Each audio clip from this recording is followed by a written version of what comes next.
Good morning student all of you.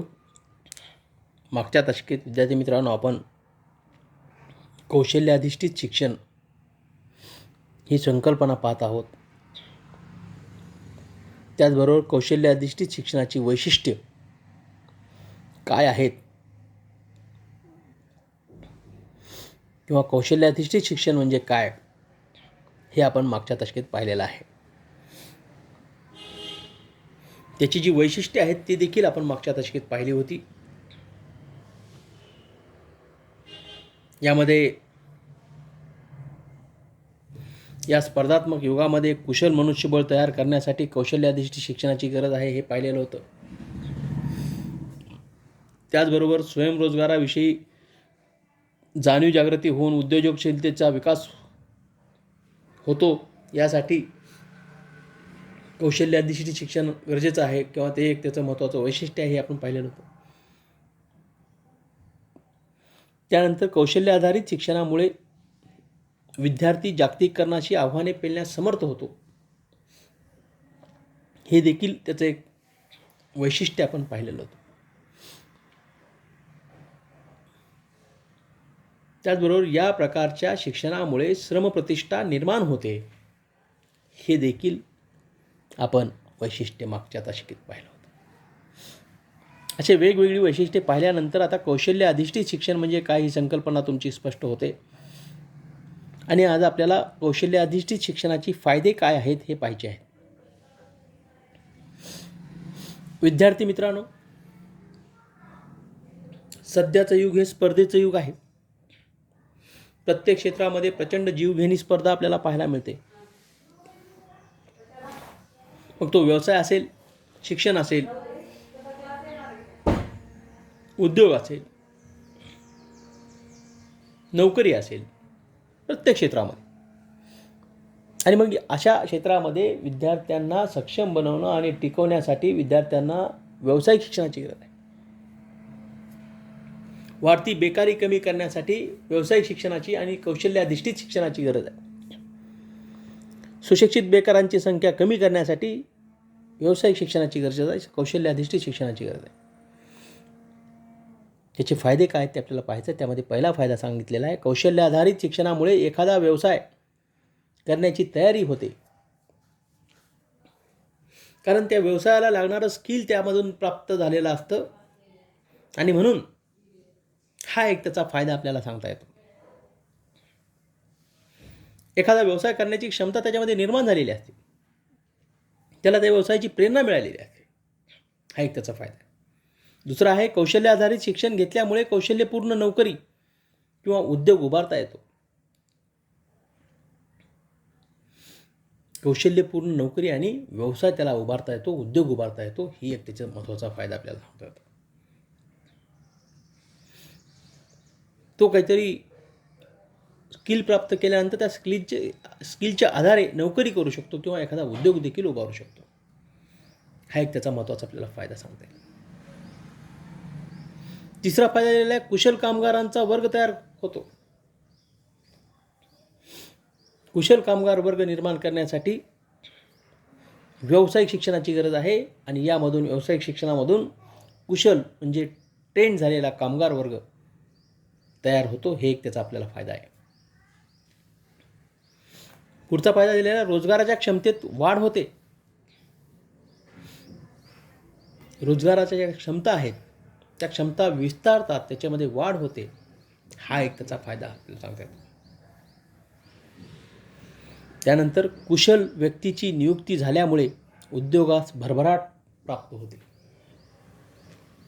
बघा, एखादा कामगार जर ट्रेंड असेल, एखाद्या कामगाराकडून एखादं काम अतिशय उत्तम होत असेल आणि हे जर लोकांना कळालं तर लोक त्या ठिकाणी जातात. एखाद्या व्यक्ती उदाहरणामध्ये चांगला मोटार दुरुस्त करतो, तर लोक मोटारी त्याच्याकडे दुरुस्तीला नेतात का? लोकांची भावना, लोकांचा विश्वास त्यांनी संपादन केला आणि कशातून? त्यांनी प्राप्त केलेल्या स्किलच्या आधारे, कुशल स्किलच्या माध्यमातून.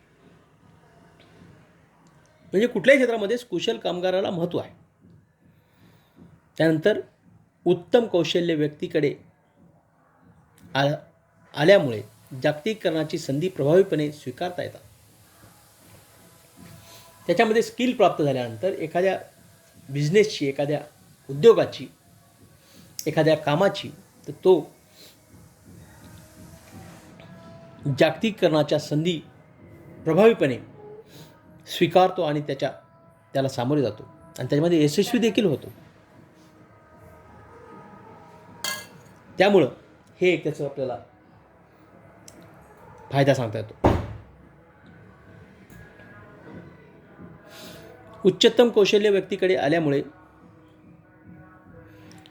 हे पाहिलं आपण. आता पुढचा मुद्दा आहे, जगभरातील विविध अर्थव्यवस्थांना कुशल मनुष्यबळ पुरवण्यासाठीची क्षमता देशात निर्माण होते.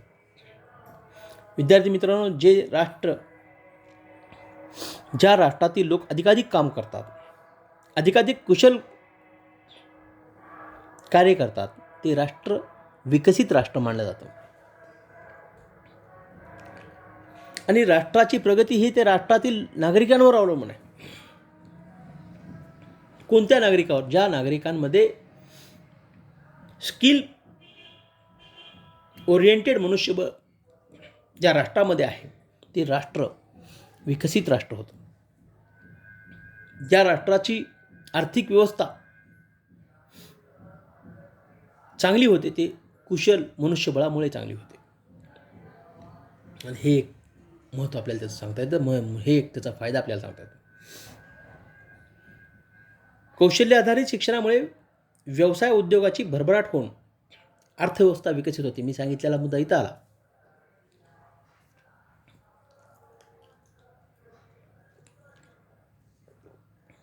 कौशल्य आधारित शिक्षणामुळेच व्यवसाय उद्योगाला भरभराटी प्राप्त होते, अर्थव्यवस्था देखील त्यामधून सुधारते, विकसित होते. आणि शेवटचा फायदा सांगितलेला आहे, विद्यार्थ्यांना शालेय शिक्षणाच्या विविध व्यवसायाची ओळख होऊन भविष्यात कोणता व्यवसाय करायचा याविषयी ते विचार करू लागतात आणि स्वतःची आवड आणि अभिक्षमतेनुसार व्यवसाय निवडीसाठीचा विचार त्यांच्या मनामध्ये येतो आणि तो सुस्पष्ट होऊ लागतो. शालेय जीवनापासून जर त्यांना स्किल ओरिएंटेड जर शिक्षण दिलं, तर ते एखाद्या व्यवसायामध्ये ते कार्यनैपुण्य प्राप्त करतात आणि त्याविषयीची ज्या क्षेत्रामध्ये त्याला आवड आहे,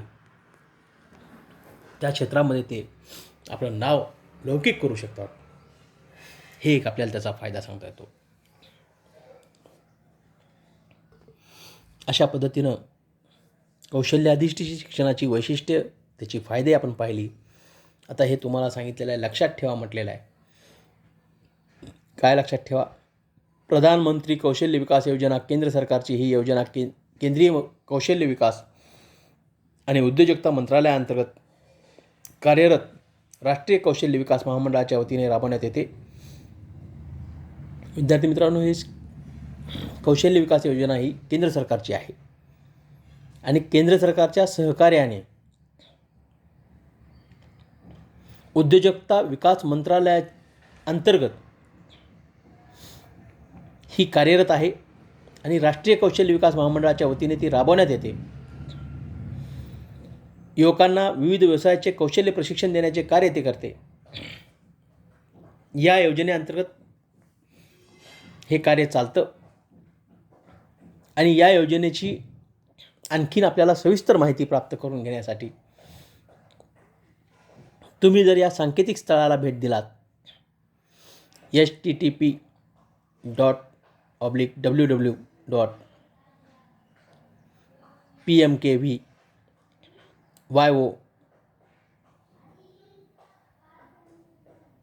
उद्योजक व्यावसायिकता official.org ही जी वेबसाईट दिलेली आहे, या वेबसाईटला जर तुम्ही भेट दिलात, तर ही योजना कशी आहे, या योजनेचं उद्दिष्ट काय आहे, या योजनेचे फायदे काय आहेत, या योजनेचा कुणाला लाभ घेता येतो, सर्व काही माहिती आपल्याला इथं प्राप्त होते. आणि हे तुम्ही या वेबसाईटला भेट देणं अपेक्षित आहे. आणि या वेबसाईटला भेट दिल्यानंतर याबद्दलचं सविस्तर मार्गदर्शन आपल्याला प्राप्त होतं.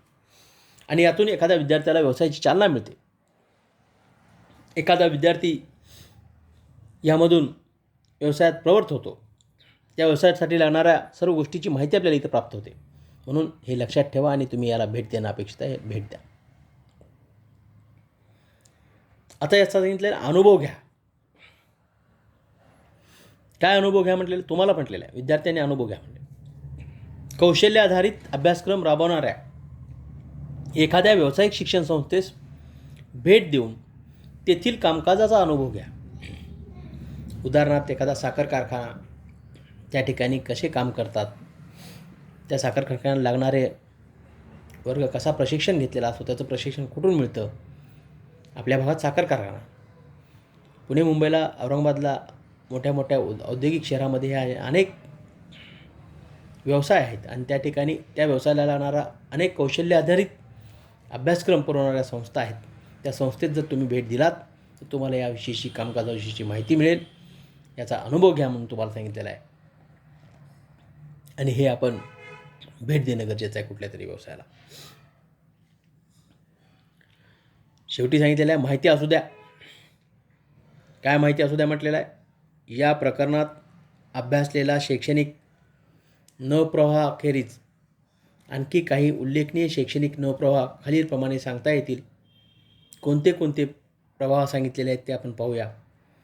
सहकार्यात्मक अध्ययन हा एक यामध्ये सांगितलेला प्रवाह आहे. सहकार्यात्मक अध्ययन म्हणजे विद्यार्थी वेगवेगळी समूह करून परस्पर सहकार्यातून व समन्वयातून स्वयंअध्ययनातून शिकतात. याला सहकार्यात्मक अध्ययन म्हणतात. विद्यार्थ्याला एखाद्या घटकाची माहिती नसेल तर तो मित्राच्या माध्यमातून, सहकार्याच्या माध्यमातून तो घटक माहिती करून घेऊ शकतो. त्या घटकाविषयी चर्चा करू शकतो, समन्वय साधू शकतो आणि त्या समन्वयातून त्याला त्याची माहिती मिळते, त्यामधून तो शिकू शकतो. याला सहकार्यात्मक अध्ययन म्हणतात. आंतरक्रियात्मक अध्ययन, यामध्ये शिक्षक एकतर्फी अध्ययन न करता विद्यार्थी आंतरक्रिया करीत संवाद साधत अध्ययन करतात. त्याला आंतरक्रियात्मक अध्ययन म्हणतात. विद्यार्थी आणि शिक्षकामध्ये आंतरक्रिया घडल्या पाहिजे. शिक्षकाने केवळ एकतर्फी शिकवणं अपेक्षित नाही, तर विद्यार्थ्यांबरोबर चर्चा करणं गरजेचं आहे. विद्यार्थ्यांनी शिक्षकाबरोबर चर्चा करणं गरजेचं आहे. याला आंतरक्रियात्मक अध्यापन म्हणतात.